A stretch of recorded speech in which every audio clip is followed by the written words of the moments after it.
Yes, yeah, Dr. Hammond's 3D facial structure study does count as a clinical research study. Good question. There's that section on the clinical research. That's a really good question. That section, I can probably go back to it here. So this is the first question was, has the participant previously participated in any clinical trials related to their disease? So in that case, you could check yes. Yeah, so your answer for that would be yes. You don't have to write. You can just answer yes. Yep, yeah. Exactly. Yeah, great question. It's meant to be as easy as possible. Absolutely. It's really important that it was designed that way, and I think you did a great job at designing the questionnaire to make it easy and help out so there weren't any question marks.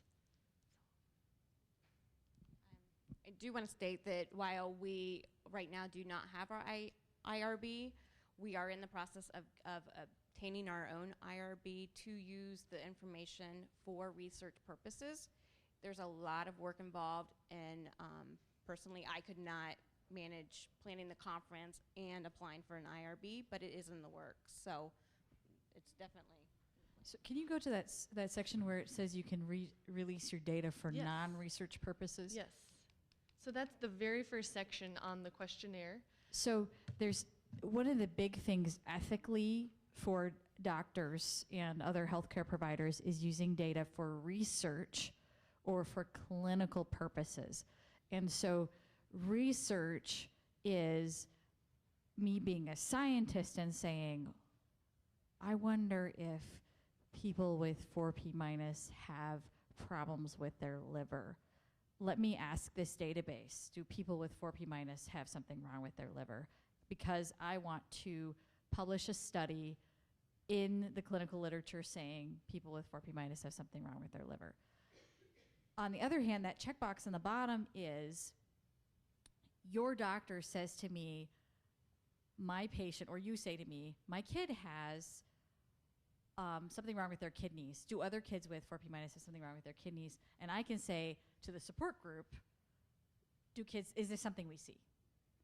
And then that's a clinical question of just, I'm your doctor, or you're their parent, you're the parent, just trying to take care of the kid from a medical perspective. So we're not going to publish it anywhere. Nobody's going to put 20% of kids have this somewhere. This is just, is this going on? Do we know anything? Help. Mm-hmm. So there's sort of a division there. So that bottom question is just, we sort of kind of on a ad hoc basis already do this, like, you know, you'll email Amanda, who'll email me, and I'll talk to your doctor and we'll say, well, this is what other people have been doing. Just sort of in a clinical perspective, me as a geneticist, your doctor as a neurologist, you as a parent, you know, kind of like managing an ear infection, but, you know, up a couple of levels of complexity because this is rare. So that's sort of the difference there. So that bottom check mark is not for research. That's just so that we can sort of clinically talk to each other. You know, kind of like how one of you would call me up and say, my kid has blah, and I'd say, oh, my other patient or somebody else had a kidney transplant, you know, that kind of thing. And I would like to point out, it is a very short survey. It was done on purpose. Mm-hmm. This is not our only survey, so if you're wondering, well, how are they going to collect that seizure information, that renal information, every few months our plan is to release a new survey. We want it to be as easy as possible. Not take up your time spending 2 hours. Like Liz said, some surveys go pages and pages. We thought it was better for our population to do it in short increments. You know, every 6 months we'll try to put together a new survey and collect as much information as we can. And our priorities, starting with seizures, and then there's a big question about cancer. So we're hoping to have a seizure questionnaire and a cancer questionnaire out very soon. And then we're going to progressively, and of course you can always email the support group and say, I think we should find out if people participating in the registry have this type of a problem, and we will try to work up a survey for you. So that's sort of a.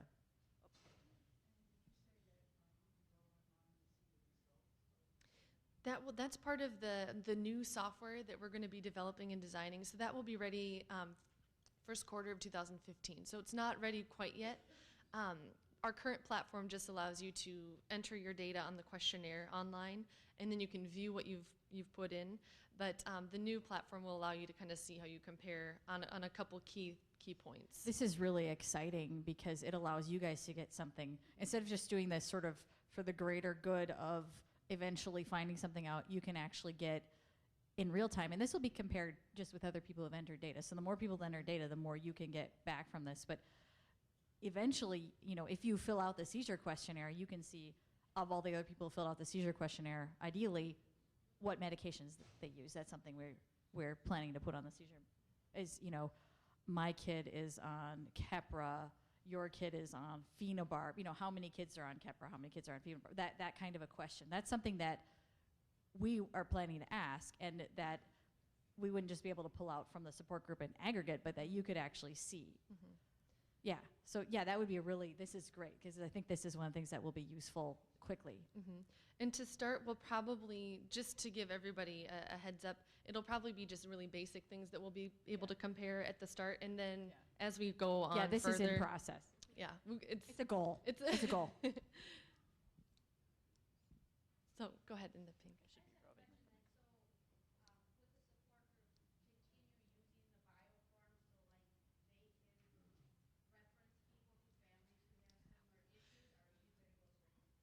I can still use bios for my role with the support group hat. We cannot use the bios for research. I can still use them when families consult with me about questions, but they're very limited, and that's why we need to go to a better infrastructure. And that's, So yeah, we're not going to like throw the bios away. No. We are not throwing the bios away. And that is that check on the bottom of the non-research use. We can use the bios for non-research, and that check on the bottom would allow us to use this data the same way that we've always used the bios, which is kind of like, you know, just sort of on a clinical perspective of Amanda and I and John and maybe your neurologist or something banging our heads together to see if something falls out on a clinical perspective. I don't know that. We don't actually literally, I've never actually hit Amanda in the head with my head. Go ahead. Should I just walk around with the microphone? I'm going to start walking around on the microphone. I saw your head first, and then we'll come to you. Keep your hands up. Keep your hands up. Will this data also show success of treatments for different things like seizures and other treatments? Yes, that's a really good question as well. I think we wouldn't be able to catalog that to start, but what we initially want to do is just basically show the value of a registry. So then when, let's say, a researcher does contact a group of people and they are able to prove something through their research study and they publish a paper, that's what we're first going to try to do is just prove that the value of a registry. But maybe down the road that might be something that we end up doing is trying to catalog that information as well that you mentioned. So not that wouldn't be the primary purpose, but maybe down the road that's something that we'd be able to do. Yeah. Do we need to show proof that we are the legal authorized representatives? You don't need to provide, just by checking and filling out the form. We that's trust you. adequate. Okay, when we did the cheek swab for the microwave, is that considered a specimen for research? Now, was this the one you did with Rena? That was a clinical test, so that technically is not research. We were expecting that question. Mhm. Yeah, that is technically not research, so your answer would be no.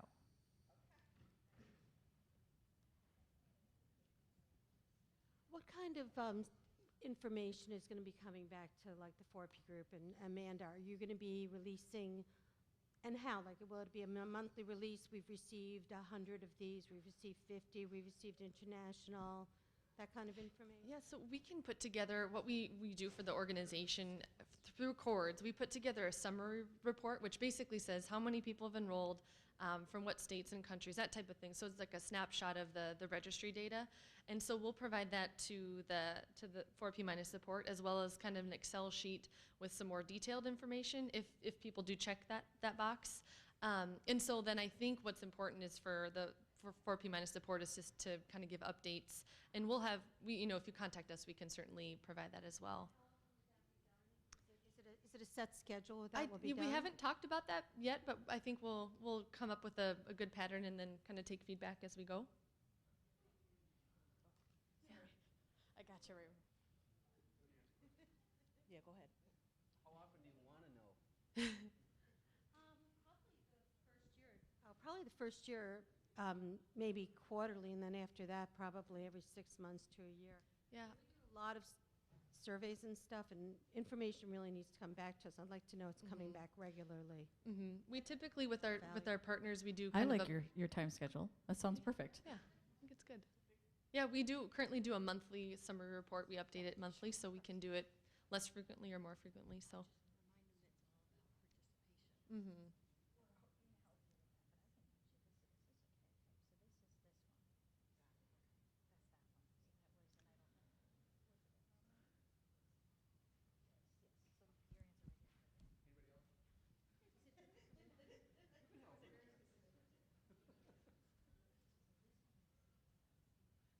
Does it work?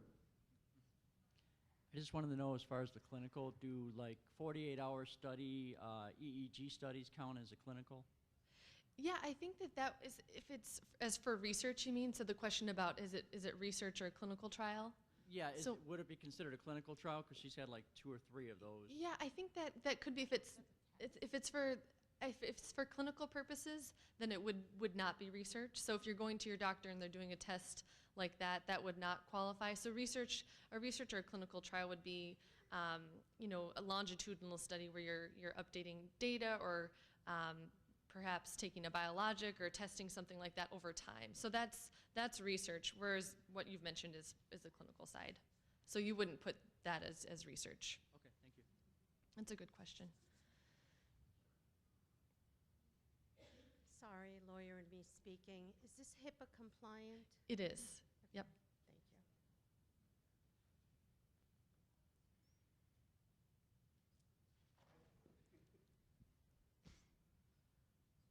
you. Yeah, sometimes this line between research and clinical can get fuzzy, and it shouldn't be nowadays. I think one time that you'll know that you were in a research project is you had to have signed a consent form, at least in America currently. So for a 48-hour sleep observation study, sounds like a study, but it probably was a clinical analysis. So if there was no consent form, then like Rena's study, for example, then it's clinical.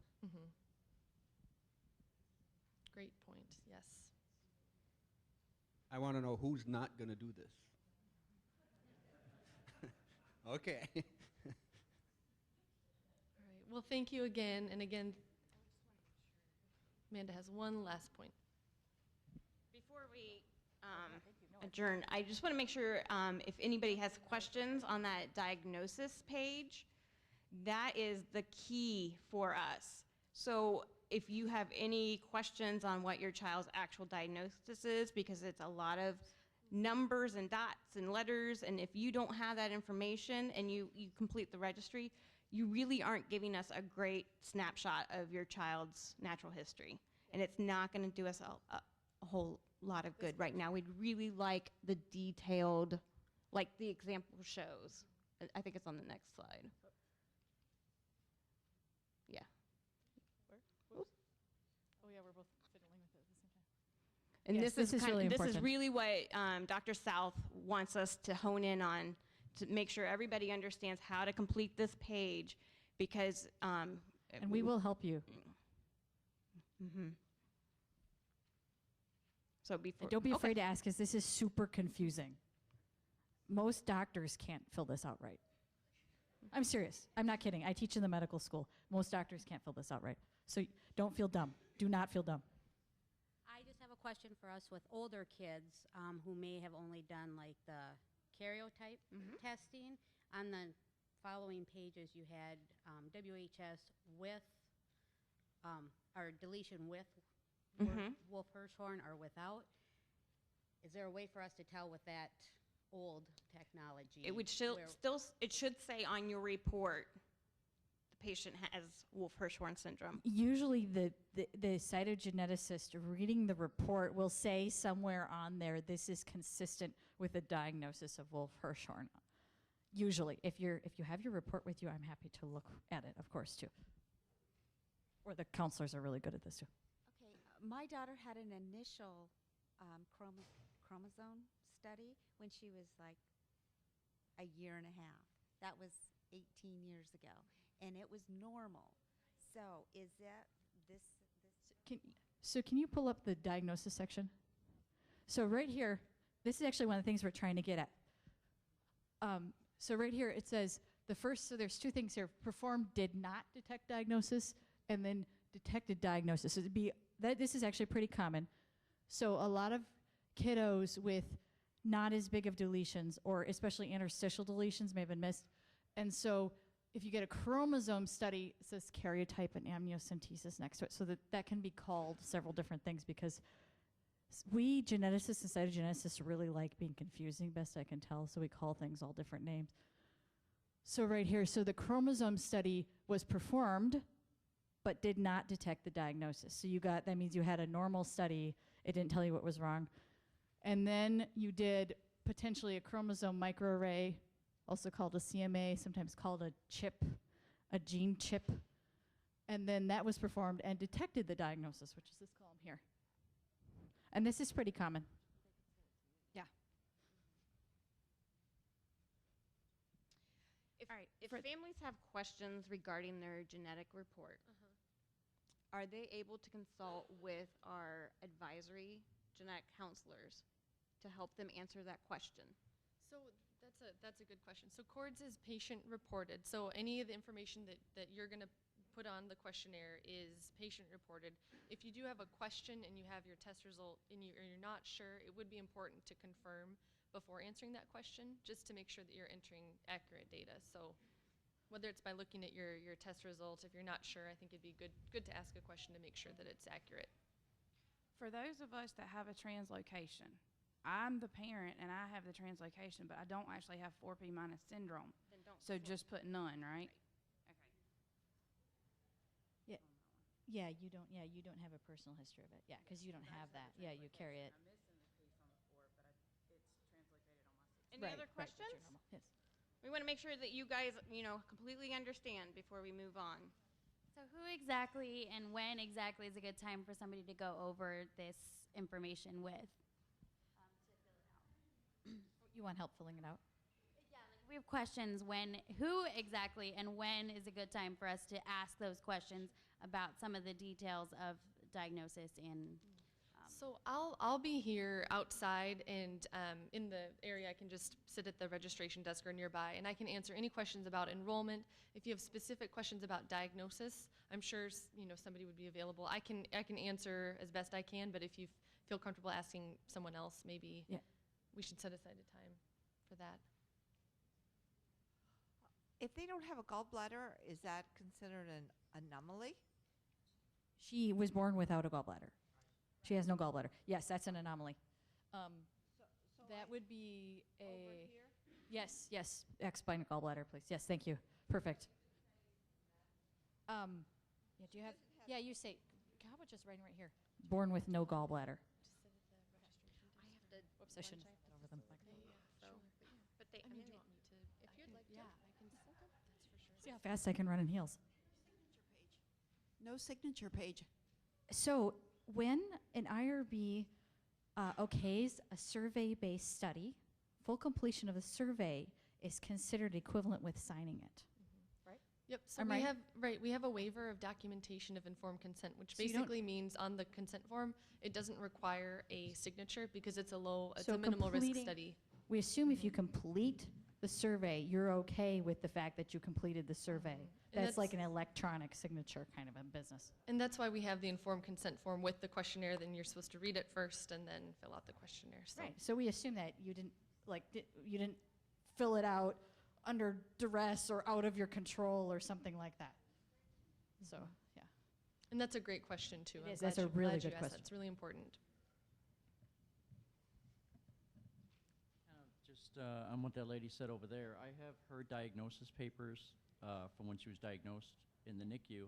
I look at it and my brain gets scrambled. I don't know how to read it. I mean, I know she has Wolf-Hirschhorn syndrome, but I don't know the severity of it.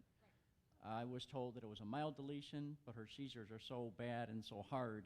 I'm like, how could it be mild if they're so bad and so hard? I just have so many questions. Yeah, that's exactly right. Somebody here will be able to, if I show them these, explain to me, no, it's not mild, it's a little bit more. Yeah, sort of. You said you have the paperwork with you? Yeah, I'll come look at it and we can show you where it goes on the page. So one of the things I want to point out here is that genetic counselors spend 2 years getting a master's degree so that they can read these papers. And none of my MD degree students can understand these papers when they graduate from medical school. So do not feel like you're just missing something, that these things are completely incomprehensible. They are completely incomprehensible. 2 years, smart people, 2 years. Master's degree. Well, in case you need to show it to somebody, like Rena. That would be nice. Do you want to get on that?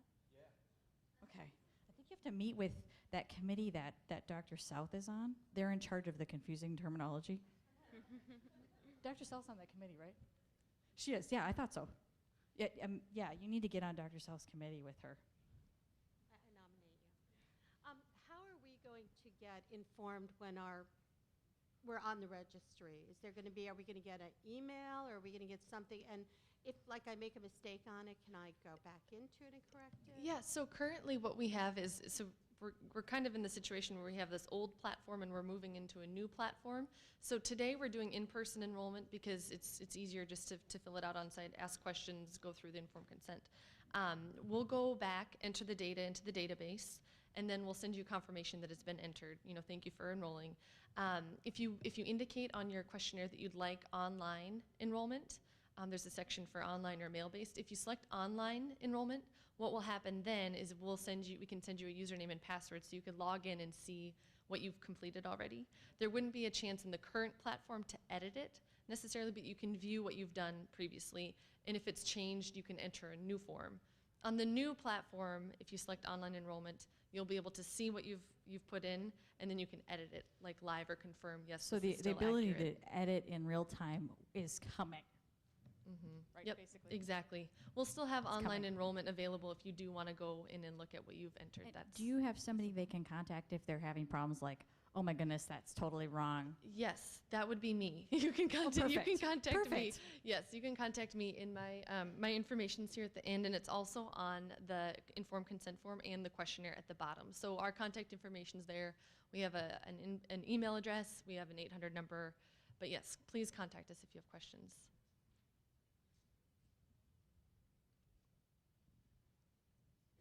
Hi. On the next page, you've got the diagnosis section where it has, the including and not with, but there is, right here at the very top, there's a part where my kids, they have the deletion, but they also have a duplication. Can we check mark both, or is that going to alter it? No, I think you can check all, if they both apply, Yeah, then you can check both. Yeah, Totally check all that apply. That's totally fine. Yep.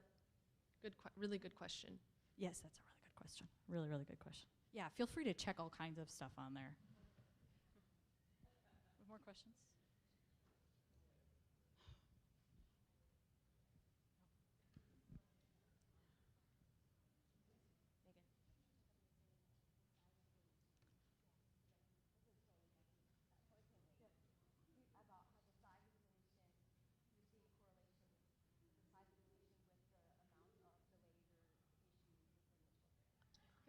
I'm sorry I didn't hear the question. Sorry. This is a genotype phenotype correlation question. Can you table that until after the session? Okay. Yeah, we can talk about that later. Also, I'll be here all day today, Yeah, please. all day tomorrow. We can talk about it later. Just a second. Let me get you the microphone. Okay, under other diagnoses, you have autism spectrum disorder. My daughter hasn't actually been technically diagnosed with that, but always her doctors and the geneticist says autism-like qualities, so she's not actually been. I think, isn't there one on there for sensory? I think I put one on there for some type of sensory disorder. Oh, yeah. She would be a sensory Yeah, processing. you could try 'cause this one. she's Yeah, that not- might be a better Yes. choice. But this is, I mean, this is at your discretion too. I mean, you can, Right. as a parent, because this is a parent-reported survey. So as a parent, you can also use your discretion. Like if you really think autism spectrum is the best description of your child's problem, you can put that. But yeah, the sensory integration might be a better choice for your. And kiddo. also, too, there is another checkbox where you can check that and specify, you know, write in. Yeah, so you If there's can something check- that you you can don't also see write- that's check this and applicable, write right here. then you can always use that as an option. But I think this is probably, sensory integration is probably okay for. And I saw a hand over there. I think I saw a hand all the way on the other side. I know, was with the heels. PDD diagnosis. PDD is the same thing as autism spectrum. So you could check this box if you want. That's fine. No, you can leave that there, but you can check this. Yeah. Yeah. PDD and autism spectrum are the same thing. But that was a really good question. Doctors like to have at least 2 or maybe 3 or 4 different words for everything. Have you noticed that? Every medicine has 2 names. Any other questions before we break? One more.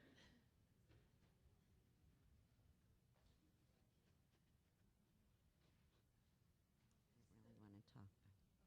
It's okay. Is there somebody that would be able to like help us fill this out? Because, so Sarah is 25, so she's had issues that were from her syndrome and then from a medical. So she was eating, then she had a feeding tube, then she was walking, now she's not walking, and so is that all going to be on that? You know, there maybe in the future. I think right now is we've gone through the different sections just on basic diagnosis, and we don't have. Yeah, this is meant, this part, to keep it short, to make this doable, we try to keep this first one very basic, but we'll try to get at some of the other stuff with. This is why we decided to make the initial survey really doable and then let you fill out further surveys in the future, just to try to make this really. This is basic. We're starting with the basics. Yep. But yes, I'll be out in the hallway, and I'll find a place. Just come ask me if you have questions on the informed consent form or the questionnaire. I'll be there just to help you fill it out if you have any specific questions. And you should have an envelope that's with the enrollment packet. So if you want to mail in the forms, but I'll be able to gather them today. So if you can fill them out, I think that's usually the best way to ensure, because I know you have a lot of paperwork that you're taking home with you. So I'll be here to collect them and securely take them back to Sanford and enter them in. So I'll be out in the hallway, and I'm here through today. So please stop by if you have any questions. And then, you know, I am no Rena Vanzo, I am no Mallory Sedano, but I do know how to read a genetic report. So I can facilitate some of those questions. If I can't answer them, I know how to get a hold of my girls. They're my girls. Right. So They now belong to Amanda. So, yeah. So, you know, feel free to start with me, and if I can't answer that, I can move down the line to get those questions answered. I might be a little busy this weekend, but as you know, you think of questions when you go home, definitely bounce them off of me. All right. Great. Well, thanks again. Pleasure to be here. And like I said, I'll be out here if you have any further questions, if anything comes up. So thanks again.